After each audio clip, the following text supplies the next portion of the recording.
Ya Allah. Terus bagaimana hubungan dengan anak saya yang sekolah di pesantren? Hadis yang mengandung kaidah fikih, ya, seperti misalnya innamal a'malu binniyat. Ini Bismillah.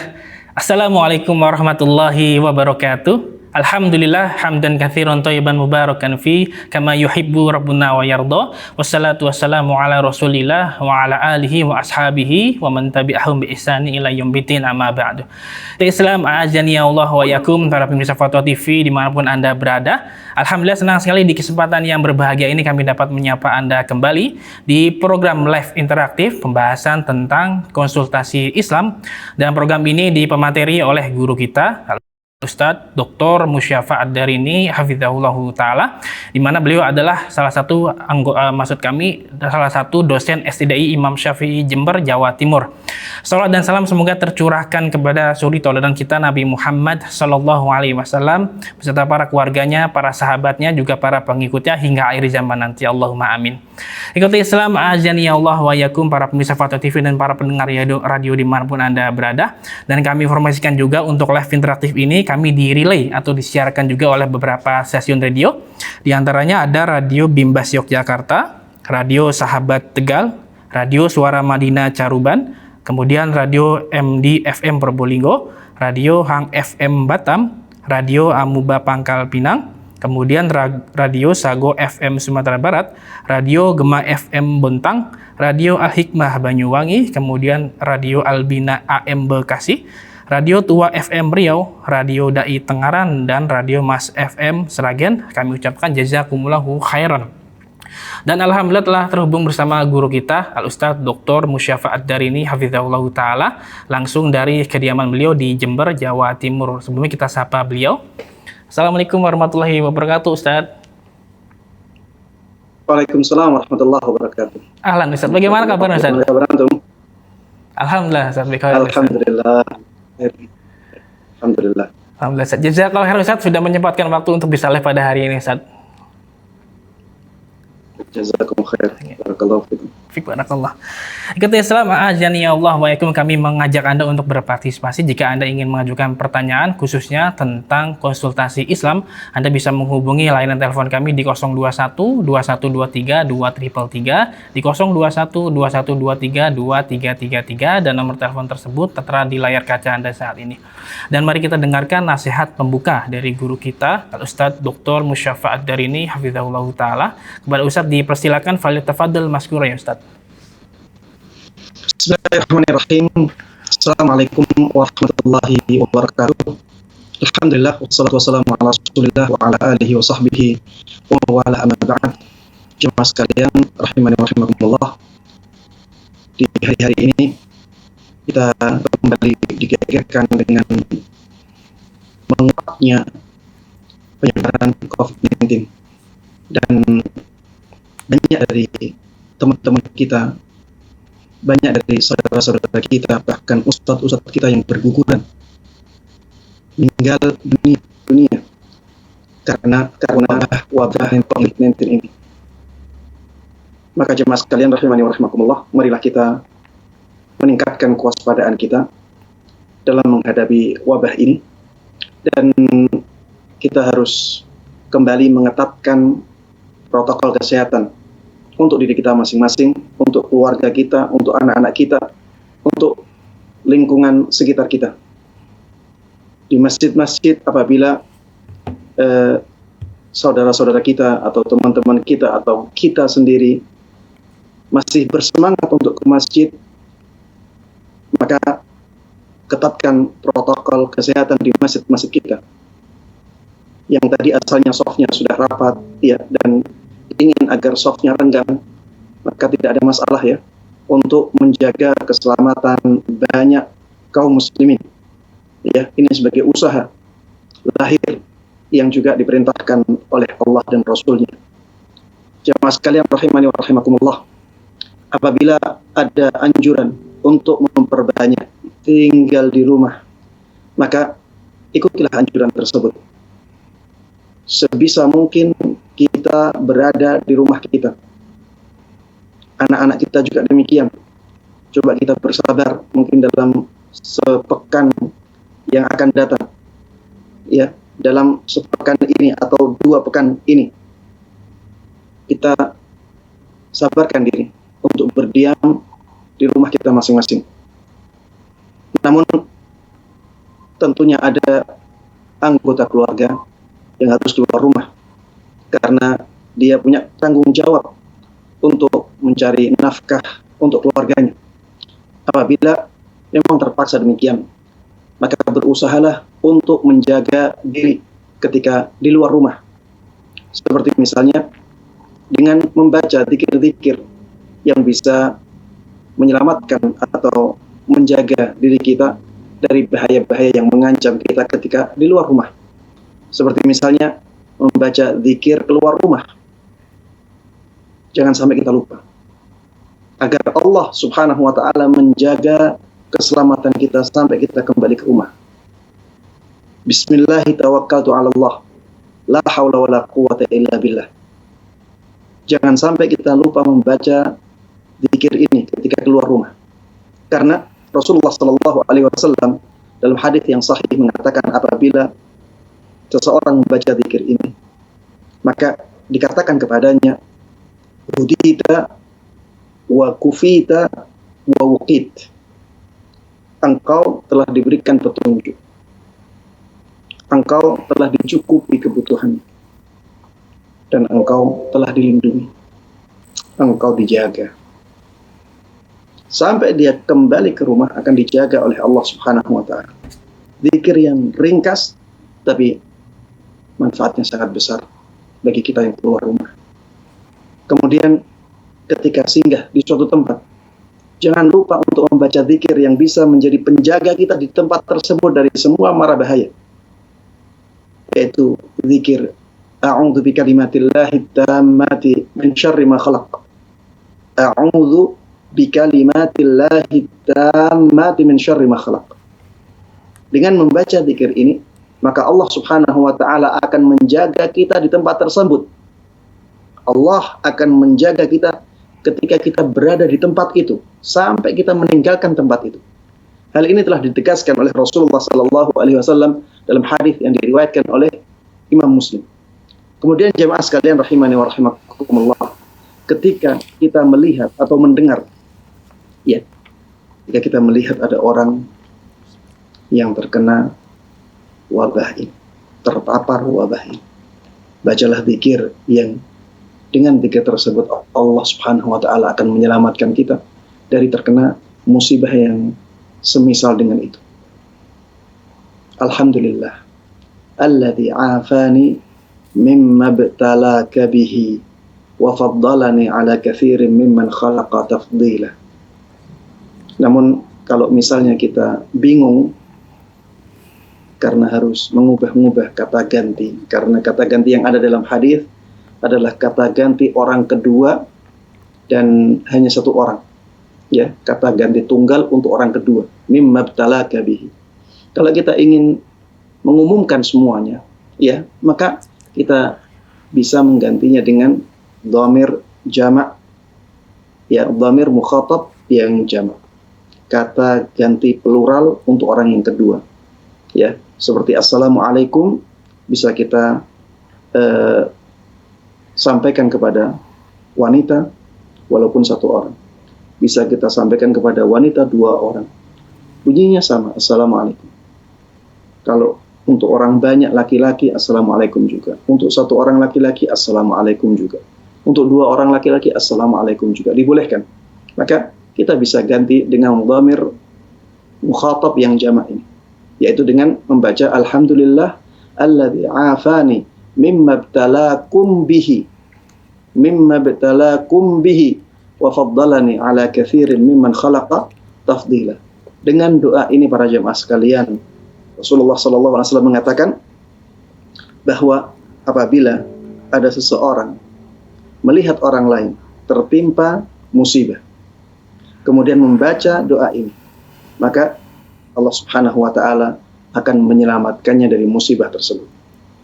Kalau ada orang terpapar COVID-19, kita melihat, kemudian kita membaca doa ini, maka mudah-mudahan Allah Subhanahu wa ta'ala menyelamatkan kita dari musibah tersebut, dari terpapar wabah COVID-19 ini.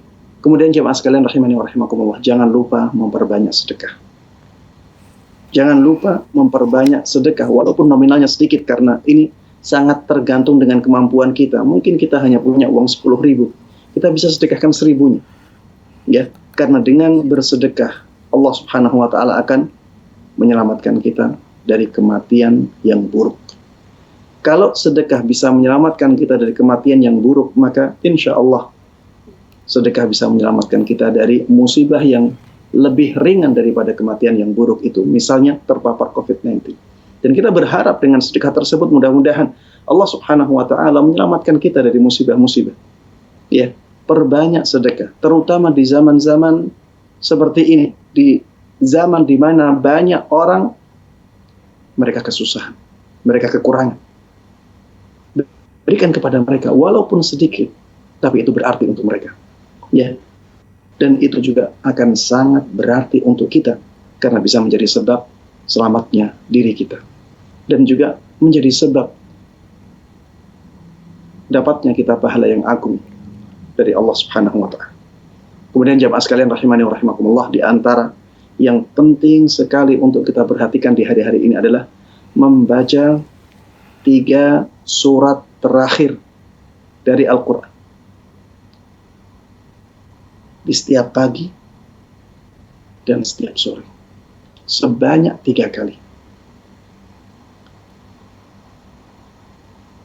Kita baca Qul huwallahu ahad 3 kali, Qul a'udzu birabbil falaq 3 kali, Qul a'udzu birabbin nas 3 kali. Setiap pagi dan sore.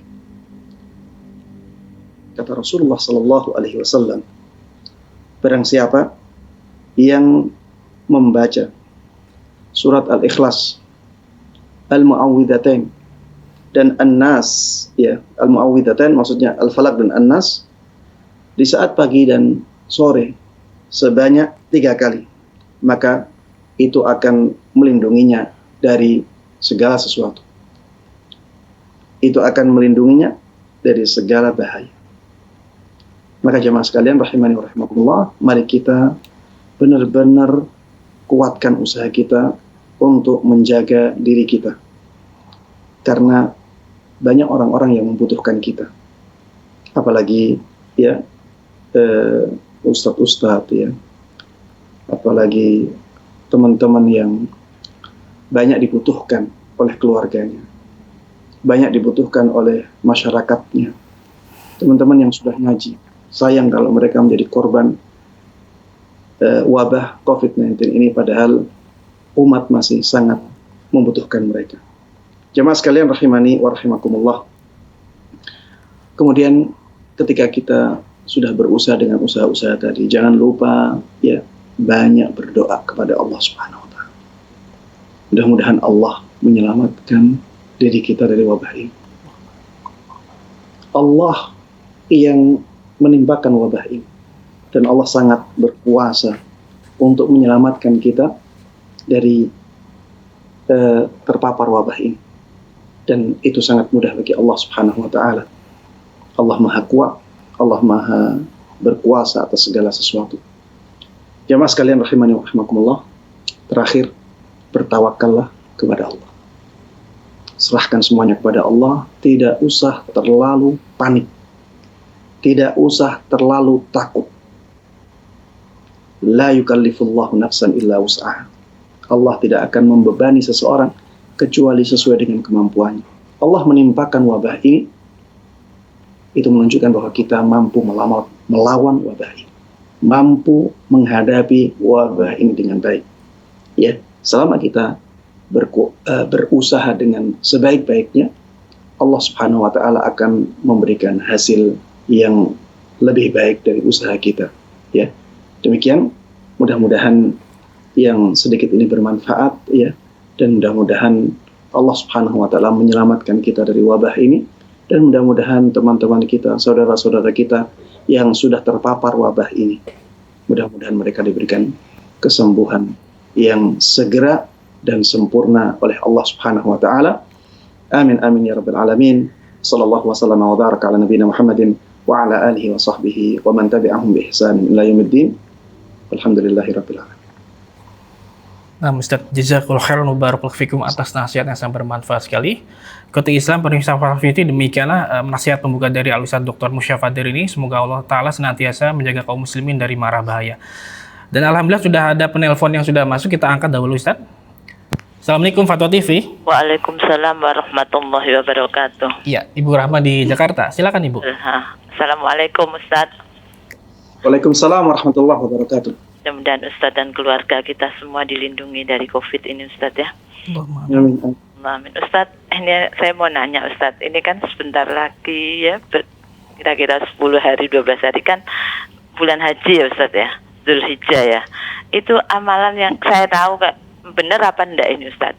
Dalam bulan haji itu tanggal 1 sampai 9 disunahkan bertakbir. Ya Ustaz. Terus apa namanya?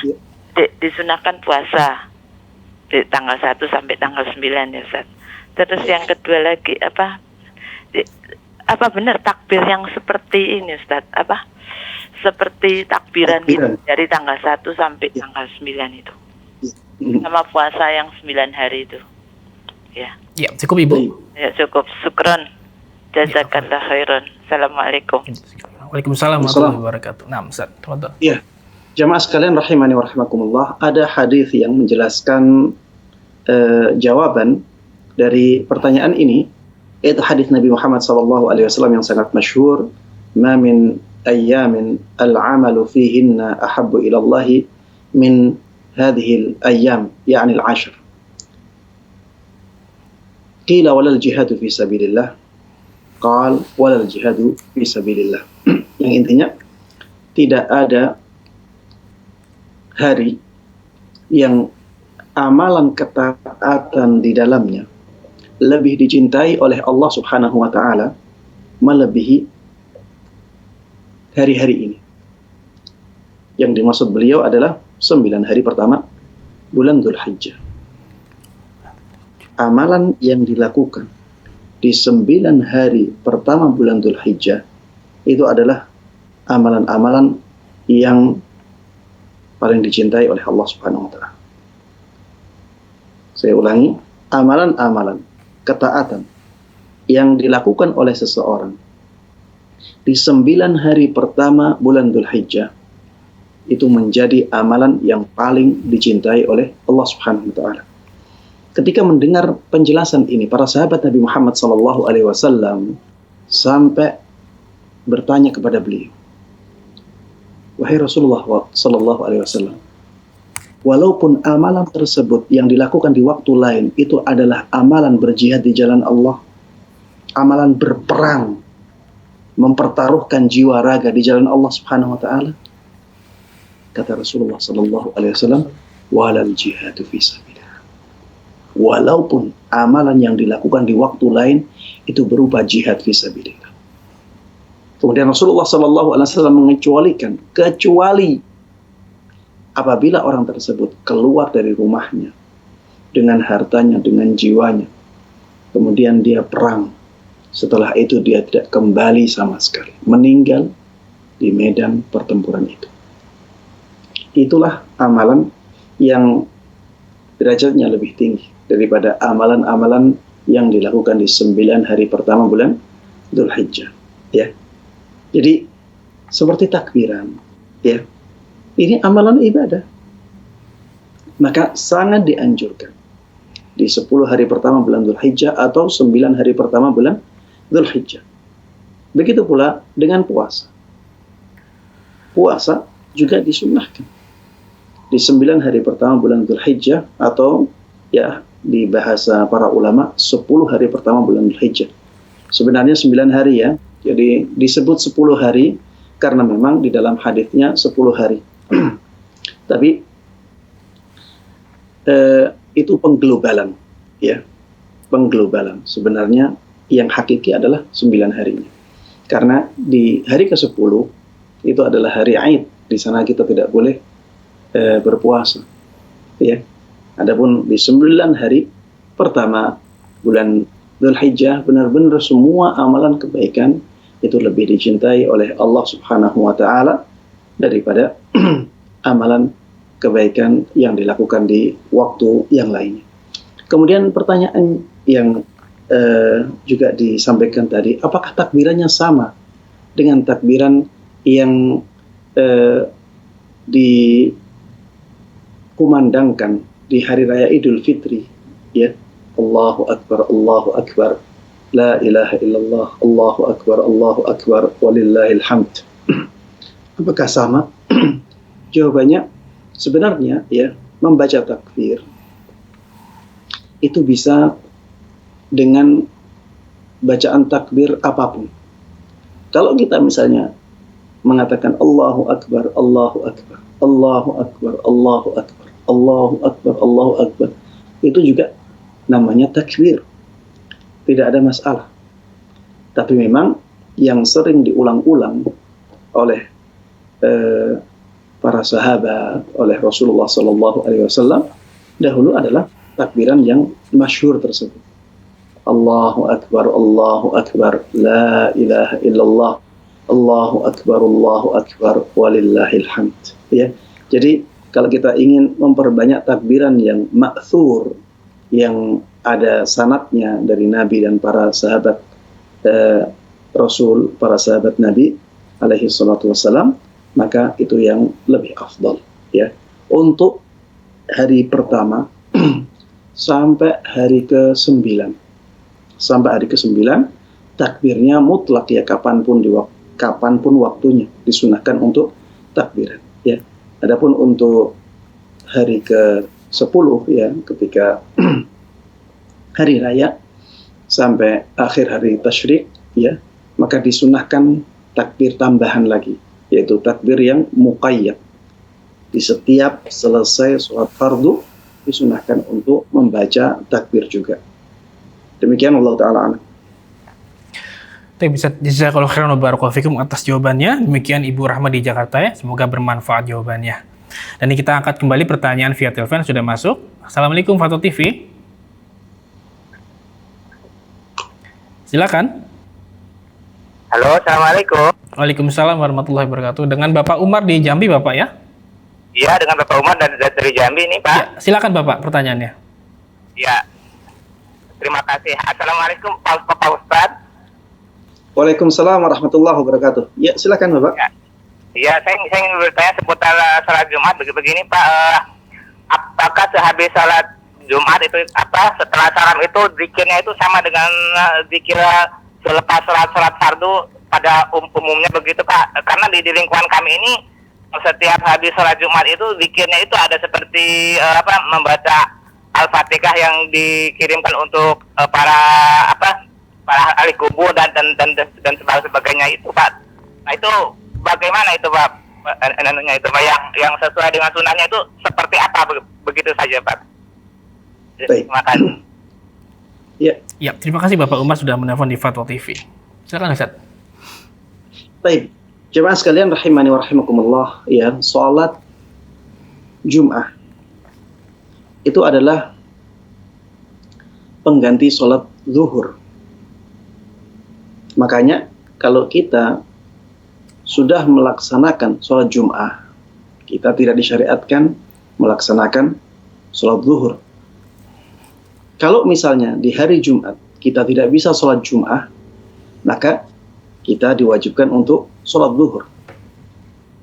Dan wiridnya juga demikian. Wiridnya sama dengan wirid setelah sholat zuhur, yaitu, ya, diantaranya membaca istighfar 3 kali. Astaghfirullah, astaghfirullah, astaghfirullah. Kemudian membaca Allahumma antas salam wa minkas salam, tabarakta ya dzal jalali wal ikram. Kemudian misalnya, ya, membaca Subhanallah walhamdulillah wa la ilaha illallah wallahu akbar sebanyak 25 kali, ya. Atau misalnya membaca Subhanallah 33 kali, Alhamdulillah 33 kali, Allahu Akbar 33 kali, ditutup dengan Allahu Akbar kabira walhamdulillahi katsira wa subhanallahi bukratan wa asila Kemudian la ilaha illallah wahdahu la syarikalah lahul mulku wa lahul hamdu wa huwa ala kulli syai'in qadir. Kemudian membaca ayat kursi, Allahu la ilaha illa huwal hayyul qayyum sampai akhir ayat. Kemudian membaca surat Al-Ikhlas, surat Al-Falaq, surat An-Nas sekali-sekali.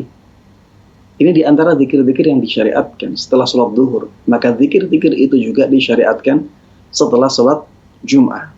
Tidak ada perbedaan dalam masalah zikir setelah sholat antara sholat Jum'ah dengan sholat zuhur.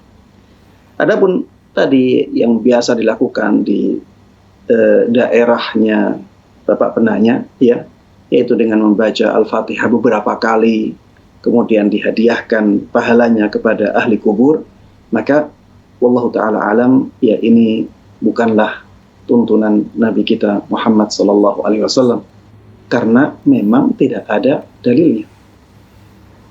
Tidak ada dalil yang sahih yang menunjukkan disyariatkannya amalan tersebut. Jamaah sekalian rahimani wa rahimakumullah.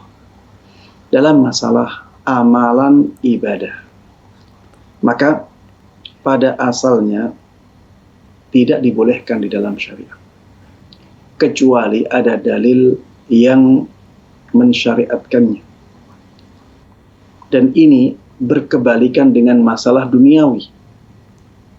Dalam masalah yang non-ibadah, maka pada asalnya dibolehkan sampai ada dalil yang melarangnya. Kalau ada dalil yang melarang suatu amalan yang non-ibadah, baru itu diharamkan. Baru itu dilarang.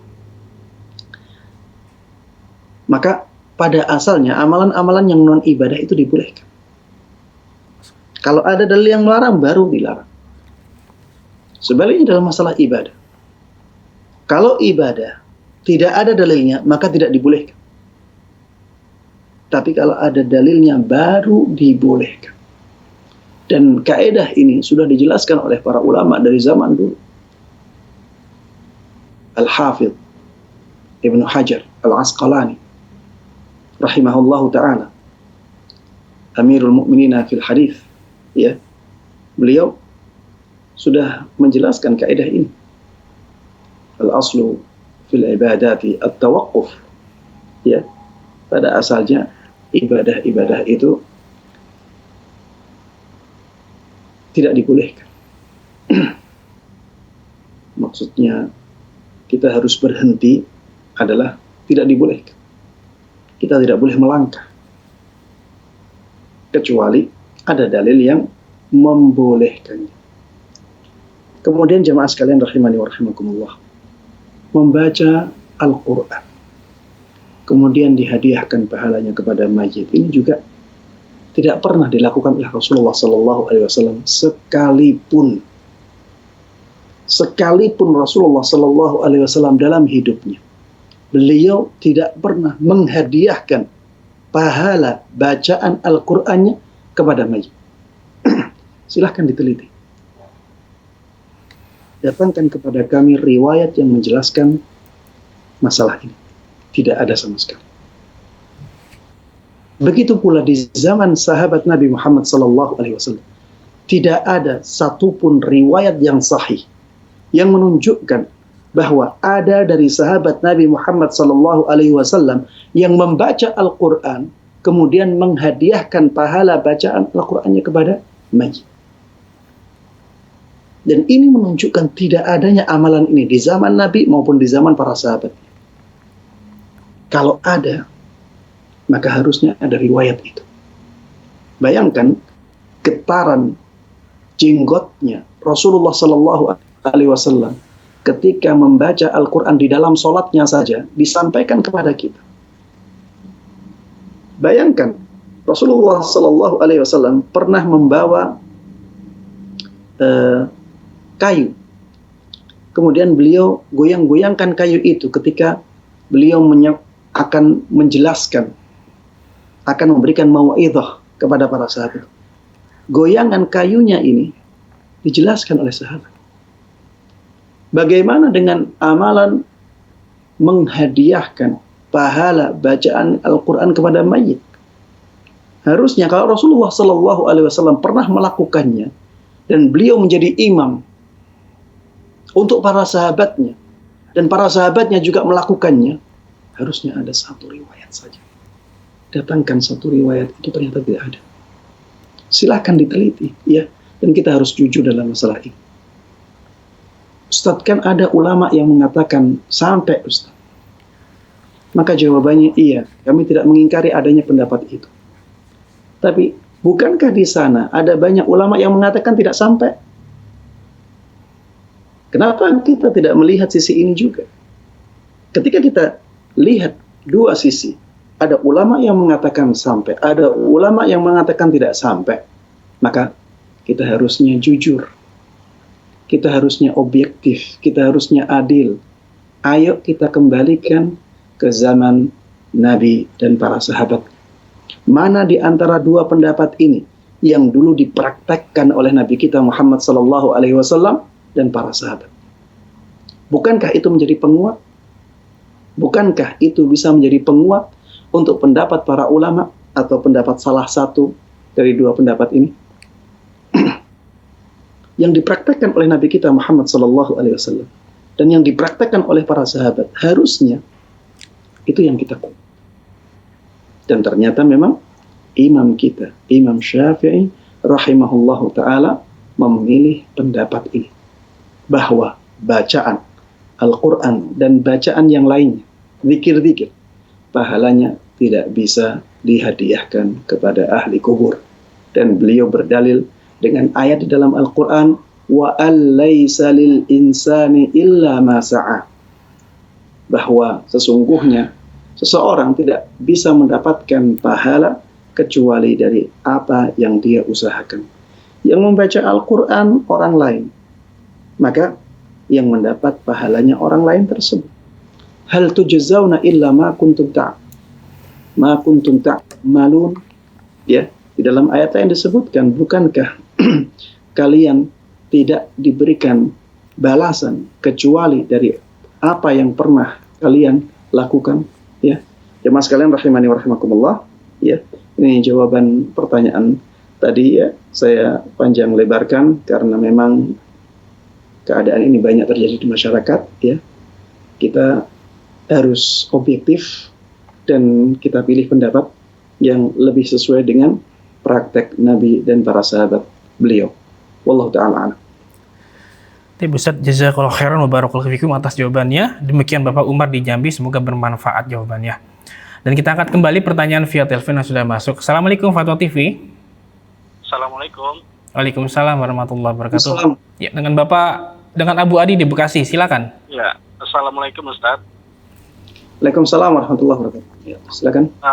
Ustaz mau bertanya, kita pada saat sholat berjamaah, tiba-tiba imam itu batal wudunya. Posisi makmum di belakang, pada saat itu, pada saat tahiyat atau duduk di antara dua sujud ataupun sujud, Ustaz. Nah, bagaimana seorang makmum menggantikan imam? Apakah dia berdiri dulu karena posisinya sedang tahiyat, ya, terus batal imam, atau berdiri dulu terus langsung dia tahiyat?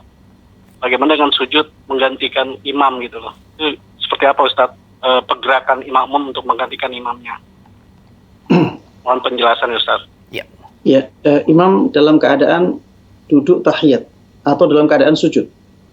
Imam atau dua-duanya? Ada dua, Ustaz. Bagaimana kalau sedang keadaan sujud maupun tahiyat untuk menggantikan posisi imam yang sedang batal? Kita sebagai makmum bergeraknya seperti apa, Ustaz? Berdiri dulu baru duduk atau bagaimana, Ustaz? Baik. Ya, cukup Abu Adi? Cukup. Ya, baik. Mohon ditunggu jawabannya. Assalamualaikum. Waalaikumsalam warahmatullahi wabarakatuh. Assalamualaikum. Iya. Tidak ada batasan yang jelas dalam masalah ini, ya.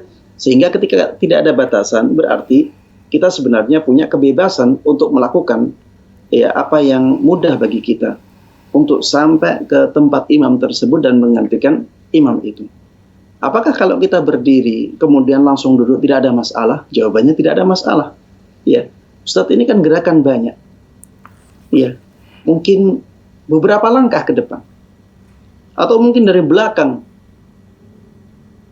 karena mungkin yang di belakang lebih tahu hukumnya, yang qadarullah yang di belakang persis imamnya orang-orang awam, mungkin tidak tahu bagaimana bergerak, bagaimana mengatasi masalah ini.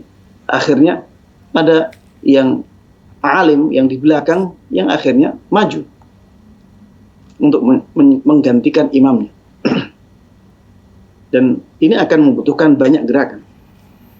Apakah banyak gerakan seperti ini? Tidak ada masalah sampai berdiri nanti duduk lagi. Jawabannya tidak ada masalah. Karena apa? Karena gerakan-gerakan yang banyak tersebut untuk kemaslahatan sholat. Ya, karena gerakan-gerakan yang banyak tersebut untuk kemaslahatan sholat. Ya, kaedahnya gerakan sedikit di dalam sholat itu tidak membatalkan sholat. Ini keadaan pertama. Keadaan kedua, gerakan banyak yang dilakukan untuk kemaslahatan sholat tidak membatalkan sholat. Keadaan yang ketiga, gerakan banyak dalam sholat yang tidak dibutuhkan di dalam sholat atau tidak untuk kemaslahatan sholat, ini yang membatalkan sholat. Ya, ini yang membatalkan sholat. Gerakan banyak padahal tidak dibutuhkan di dalam sholat kita. Karena kita sholat itu harus tenang. Kalau orang gerakannya banyak berarti tidak tenang. Itu yang membatalkan sholat. Adapun gerakan banyak yang dilakukan oleh orang yang sholat untuk kemaslahatan sholatnya dia, maka ini tidak membatalkan sholat. Dan dalilnya sangat kuat. Rasulullah Shallallahu Alaihi Wasallam pernah memerintahkan, ya, seseorang yang melihat ular di dalam sholatnya untuk membunuh ularnya dahulu. Kemudian setelah itu meneruskan sholatnya. Dan Rasulullah Shallallahu Alaihi Wasallam di sini tidak membatasi berapa gerakan yang boleh dilakukan untuk membunuh ular itu. Dan orang membunuh ular, ya tentunya butuh gerakan yang banyak. Karena ular akan lari, ya, akan mungkin satu kali pukulan tidak kena, dua kali pukulan tidak kena. Mungkin dia juga harus ngambil sesuatu yang digunakan untuk memukulnya. Tapi Rasulullah Shallallahu Alaihi Wasallam memerintahkan orang yang seperti ini untuk meneruskan sholat dan tidak mempermasalahkan gerakan yang banyak itu. Atau tidak mempermasalahkan adanya kemungkinan gerakan yang banyak itu. Contohnya lagi Rasulullah Shallallahu Alaihi Wasallam pernah sholat. Ketika sedang sholat, ada sebagian dari istri beliau yang izin untuk masuk dari luar, izin masuk rumah. Apa yang dilakukan Rasulullah Shallallahu Alaihi Wasallam? Beliau pergi ke pintu itu. Beliau bukakan pintunya agar salah satu dari istri beliau ini masuk ke rumah. Kemudian beliau sholat lagi, meneruskan sholat beliau. Dan tentunya ini butuh gerakan banyak. Tapi Rasulullah Shallallahu Alaihi Wasallam tidak mengulangi sholatnya dari awal, tapi meneruskan. Maka dari sini disimpulkan bahwa gerakan-gerakan yang banyak di dalam sholat, apabila memang untuk kemaslahatan sholat, maka itu tidak membatalkan sholat. Contohnya lagi hadis Umamah, ya, hadis Umamah. Rasulullah Shallallahu Alaihi Wasallam pernah membawa Umamah yang masih kecil di dalam sholat, beliau gendong. Kalau beliau ruku, beliau letak. Kemudian beliau kalau berdiri lagi, beliau ambil lagi. Ini tentunya butuh gerakan banyak. Tapi Rasulullah Shallallahu Alaihi Wasallam tidak mempermasalahkan hal itu sama sekali. Maka, ya, pendapat yang paling kuat dalam masalah ini adalah pendapat yang mengatakan bahwa gerakan yang banyak kalau untuk kemaslahatan sholat, maka tidak menjadi masalah. Sehingga ketika makmum ingin menggantikan imamnya, kalau misalnya harus berdiri untuk berjalan, maka tidak ada masalah. Berjalan saja dalam keadaan berdiri. Kemudian duduk. Kalau misalnya cukup dengan merangkak, maka lakukan merangkak. Intinya pilih pilihan yang paling ringan, paling sedikit gerakannya. Karena itu lebih sesuai dengan nilai sholat, ya, atau ruh sholat, yaitu tenang. Ya, demikian Allah Ta'ala. Nah, Ustaz, jazakallahu khairan wa barakallahu fikum atas jawaban dan penjelasannya. Demikian Abu Adi di Bekasi, semoga bermanfaat jawabannya. Dan kita angkat kembali pertanyaan via telepon. Assalamualaikum, Fatwa TV. Ya, Ya, dengan Ibu Ukti di Pangkal Pinang, Ibu, silakan pertanyaannya. pergi tampar. Apa Ustaz? Saya kan sedang berzikir setiap sholat. Jadi setiap sholat itu berzikir sebanyak-banyaknya. Di waktu kita berzikir, mengeluarkan angin. Apakah itu zikir saya batal? Apa saya ngambil wudhu? Apa hukumnya Ustaz? Saya ingin tahu. Baik. Ya, cukup Ibu pertanyaannya? Cukup. Ya, baik. Terima kasih sudah menelpon di Fatwa TV. Ya. Tafadhol, Ustaz. Ya, berzikir setelah sholat, ya, ini adalah zikir yang muqayyad, zikir yang ada batasan waktunya. Maka, ya, jamaah sekalian rahimani wa rahimakumullah, kita harus memilih zikir-zikir yang dulu dibaca oleh Rasulullah SAW setelah sholat beliau. Jangan asal-asalan. Karena kita menghubungkan antara zikir dengan waktu sholat, waktu selesai sholat fardu. Waktu selesai sholat fardu kita berzikir. Maka ini ada zikir-zikir khusus. Maka itu yang kita dahulukan. Adapun nantinya kita menambah zikir-zikir yang lain, maka silahkan. Ya, itu kita anggap sebagai zikir mutlak, ya, zikir yang tidak ada batasannya. Tapi kalau selesai sholat fardu, maka yang pertama kita baca adalah zikir-zikir yang dituntunkan oleh Nabi kita Muhammad SAW dahulu, ya, seperti yang saya tadi jelaskan, ya, istighfar 3 kali, Allahumma antas salam, ya, di antaranya tadi al-kalimah at-tayyibah, subhanallah walhamdulillah wa la ilaha illallah wallahu akbar sebanyak 25 kali, ya, atau tasbih 33 kali, tahmid 33 kali, takbir 33 kali, kemudian ditutup dengan la ilaha illallah wahdahu la syarika lah lahul mulku wa lahul hamdu wa huwa ala kulli syai'in qadir. Kemudian membaca ayat kursi, membaca qul wallahu ahad, qul a'udzu birabbil falaq, qul a'udzu birabbin nas.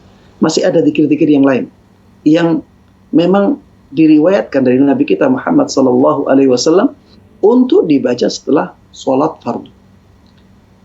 Kalau ingin memperbanyak, maka perbanyak zikir-zikir yang dibaca oleh Rasulullah itu. Kalau sudah selesai, baru kita, ya, kalau kepengen nambah zikir mutlak, ya sudah, tidak ada masalah. Kita anggap sebagai zikir mutlak. Karena memang di dalam Islam kita disyariatkan untuk selalu membasahi lisan kita dengan berzikir kepada Allah Subhanahu wa Ta'ala. Kemudian kalau di tengah-tengah zikir kita batal, apakah berarti zikirnya batal? Ya, di tengah-tengah zikir kita kentut misalnya, apakah zikirnya batal? Jawabannya tidak. Kenapa? Karena zikir itu termasuk ibadah yang tidak disyariatkan harus dalam keadaan berwudu. Ya, seperti membaca Al-Quran. Ya, ketika kita membaca Al-Fatihah, kalau kita dalam keadaan tidak berwudu, apakah kita berdosa? Apakah bacaan Al-Quran kita tidak sah? Jawabannya tidak. Karena membaca Al-Quran itu ibadah, iya, tapi tidak ada syarat harus dalam keadaan berwudu. Begitu pula dengan berzikir, begitu pula dengan bersolawat dan, ya, zikir dan zikir-zikir yang lainnya. Allah Ta'ala. Nah, Ustaz, jazakallahu khairan wa barakallahu fikum atas jawaban dan penjelasannya. Demikian Ibu Ukti, semoga bermanfaat jawabannya. Dan kita bacakan pertanyaan dari website, Ustaz. Pertanyaan dari Musri di Musi, Banyu Asin, Sumatera Selatan. Assalamualaikum Ustadz, karena saya baru belajar ilmu agama, saya ingin mengetahui tentang perbedaan antara salaf, salafi, dan salafiyah. Dan apa aliran mazhabnya Ustaz? Mohon penjelasannya. Barakallahu fikum. Baik, ya, salaf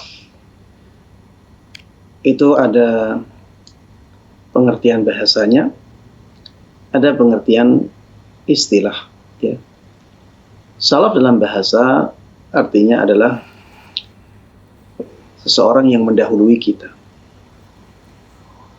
Seseorang yang mendahului kita itu namanya salaf, ya semua. Ya kayak misalnya orang tua kita, itu salafnya kita. Kakek kita, salaf kita. Nenek kita, salaf kita.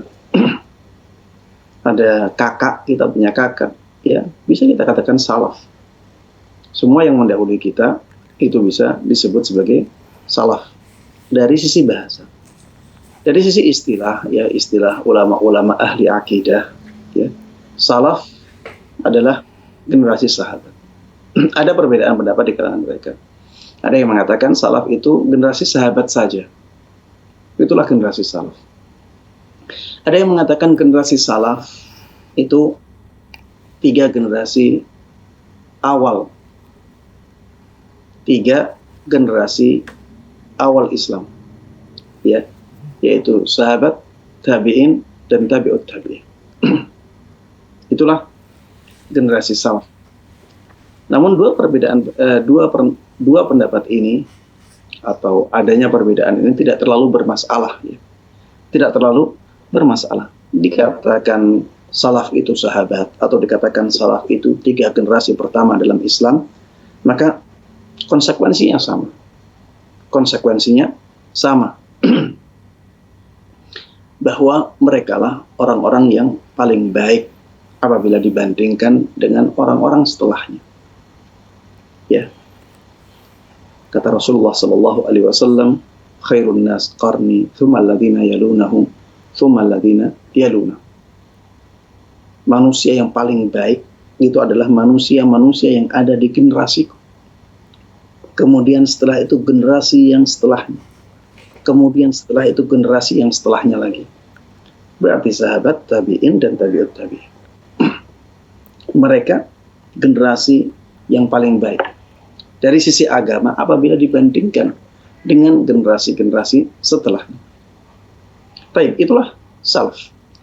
Adapun salafi adalah orang yang menyandarkan dirinya kepada pemahaman salaf, yaitu pemahaman sahabat atau kita katakan pemahaman para ulama di 3 generasi awal Islam. Ya tergantung kita memilih pendapat yang mana tentang salaf ini. Apakah salaf itu sahabat saja? Ataukah salaf itu 3 generasi pertama awal Islam? 3 generasi pertama dalam Islam. Kalau kita katakan salafi, kalau kita katakan salaf adalah generasi sahabat saja, maka salafi adalah pengikut generasi sahabat. Kalau kita memilih bahwa salaf itu 3 generasi awal dalam Islam, maka salafi adalah orang yang berpemahaman seperti pemahaman mereka. 3 generasi pertama dalam Islam. Adapun salafiyah, ya, ini sama saja dengan salafi. Bedanya ini mudzakkar, yang ini muannats. Mudzakkar itu laki-laki, ya, kata tapi ada tanda laki-lakinya. Yang salafiyah kata tapi ada tanda perempuan. Ya dalam bahasa Arab memang dibedakan ya antara kosakata perempuan dengan kosakata laki-laki. Kalau ada taknya itu termasuk di antara tanda perempuan. Kalau tidak ada maka tandanya laki-laki. Ya seperti sayyarah. Sayyarah ada tak marbutahnya di belakang. Itu kata yang ada tanda perempuannya. Kalau baitun ya tidak ada tak marbutahnya di belakang. Maka itu kata yang ada tanda laki-lakinya. Salafi dengan salafiyah perbedaannya di situ saja. Berarti maknanya sama. Hanya saja beda beda beda tempat. Ini untuk misalnya rajulun salafi wa imra'atun salafiyah. Ini untuk mensifati kata-kata yang laki-laki, ini untuk mensifati kata-kata yang perempuan. Ya. Di situ perbedaannya, wallahu taala a'lam. Terima kasih jazakallahu khairan wa barakallahu fikum atas jawaban dan penjelasannya. Demikian yang bertanya, semoga bisa difahami. Dan kita akan kembali pertanyaan via telepon yang sudah masuk. Assalamualaikum Fatwa TV. Silakan. Halo. Assalamualaikum. Waalaikumsalam. Ya, dengan Ibu Wiwi. Wiwi di Semarang. Silakan Ibu. Ya, Pak, saya mau bertanya Pak Ustadz. Ya, silakan. Ibu Wiwi Bambang di Semarang. Assalamualaikum warahmatullahi wabarakatuh, Pak Ustadz. Waalaikumsalam. Saya mau bertanya, dalam keadaan puasa di bulan Ramadan, Ibu Wiwi, mohon maaf, bisa dikecilkan saja suara televisinya untuk berbicara dengan Ustadz via telepon saja. Ya, dalam keadaan puasa di bulan Ramadan, saya memberi makan dan minum pada orang yang tidak puasa karena mengerjakan orang itu tukang, ya, bekerja berat, dia membetulkan gorong-gorong di depan rumah, dan itu juga anjuran dari Bapak RT, karena kalau kebetulan pas di depan rumah saya itu pas bulan Ramadan, itu saya berdosa apa tidak Pak Ustadz, diperbolehkan apa tidak, begitu pertanyaan saya. Baik, cukup Ibu Wiwi. Assalamualaikum warahmatullahi wabarakatuh. Ya, waalaikumsalam warahmatullahi wabarakatuh. Terima kasih sudah menelpon di Fatwa TV. Nah, tafadhol Ustaz. Baik. Pertanyaannya tentang hukum memberikan makan Ustaz, terhadap yang tidak puasa. Orang yang tidak berpuasa. Iya. Jemaah sekalian rahimani wa rahimakumullah. Perbuatan seperti ini adalah perbuatan yang di dalamnya ada sisi kerjasama dalam dosa dan kezaliman. Dan Allah Subhanahu wa taala di dalam Al-Qur'an mengatakan wala ta'awanu 'alal itsmi wal 'udwan. Jangan sampai kalian bantu-membantu dalam perbuatan dosa dan perbuatan kezaliman atau melampaui batas. Memberikan makan kepada orang yang bermaksiat dengan makannya, tentu ini ada sisi ta'awun 'alal itsmi wal 'udwan. Maka harusnya kita tidak melakukannya. Harusnya kita tidak melakukannya.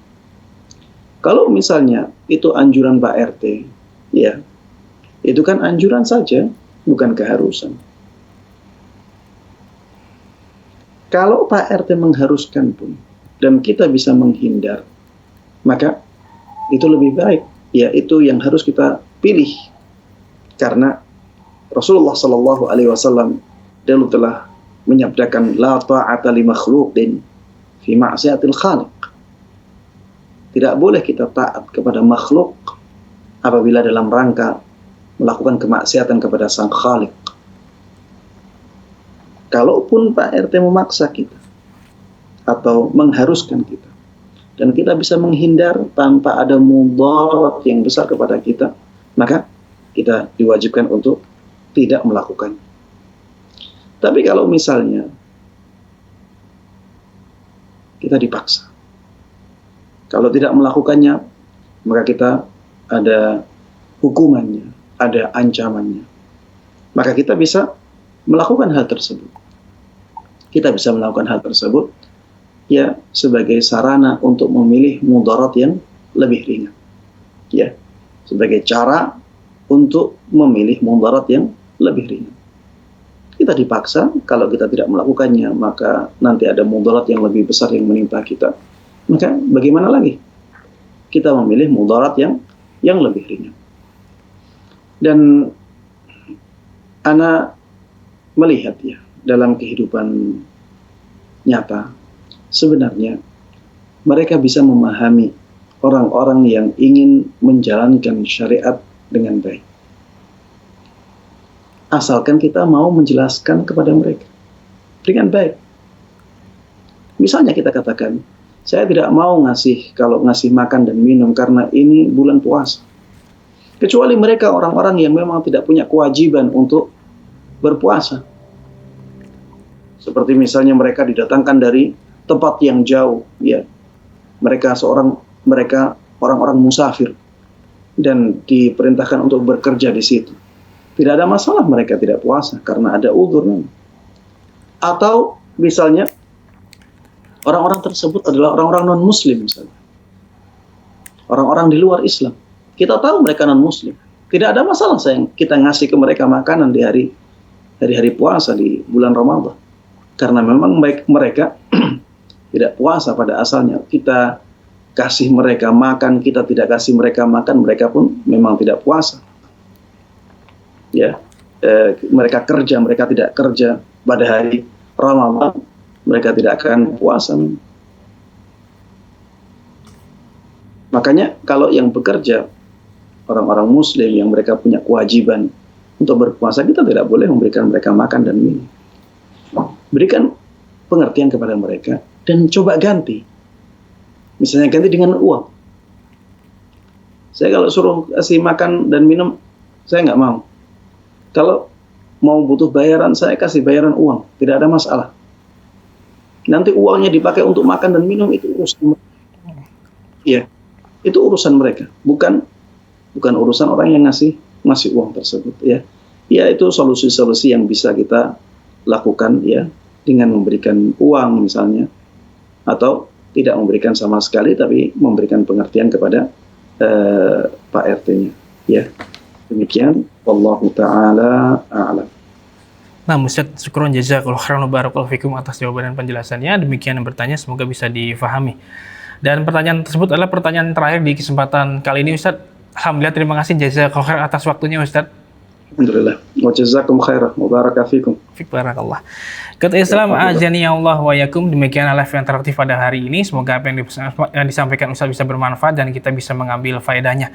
Dan kami informasikan kembali untuk Anda yang ingin mengetahui kegiatan Dewan Fatwa dan juga ingin melihat jawaban-jawabannya kembali, Anda bisa buka di website kami di www.dewanfatwa.com. Demikian, kami kru yang bertugas mohon undur diri. Terima kasih atas partisipasinya. Mohon maaf bila ada kekurangan. Dan semoga kita bisa berjumpa di lain kesempatan. Kita tutup. Subhanakallahumma bihamdika. Asyhadu alla ilaha illa anta. Astaghfiruka wa atubu ilaihi. Wassalamualaikum warahmatullahi wabarakatuh. Ya Allah, terus bagaimana hubungan dengan anak saya yang sekolah di pesantren, Pak? Hadis yang mengandung kaidah fikih, ya, seperti misalnya innamal a'malu binniyat. Ini